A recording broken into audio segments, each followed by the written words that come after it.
Hi everyone, this is Vandana Malhotra. Let's start our today's session. My first word for today is slouch. Slouch का मतलब होता है to sit in a lazy manner और to stand in a lazy manner. जैसे कई बार हम phone चलाते हुए या टीवी देखते हुए किसी भी पोस्चर में बैठ जाते हैं तो उसको बोलते हैं slouch. और इसका सेंटेंस क्या बन सकता है? Don't slouch, sit in a proper manner. My next word for today is resilient. Resilient का मतलब होता है flexible या एक ऐसा पर्सन जिसमें बहुत पेशेंस हो. और इसका सेंटेंस क्या बन सकता है? My husband is very kind and resilient. My next word for today is retrospect.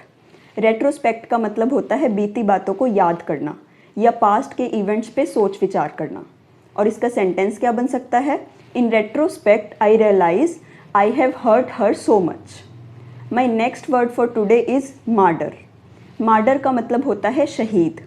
इसकी स्पेलिंग में टी है बट इसकी प्रोनाउंसिएशन में डी आएगा. और इसका सेंटेंस क्या बन सकता है? He always wanted to die as a martyr. My last word for today is oblivious. Oblivious का मतलब होता है अनअवेयर या बेखबर. और इसका सेंटेंस क्या बन सकता है? He is totally oblivious of his surroundings. ये थे हमारे आज के कुछ useful words. In the coming series हम और कॉमन और यूज़फुल वर्ड्स डिस्कस करेंगे. तब तक के लिए please subscribe my channel. Thank you very much.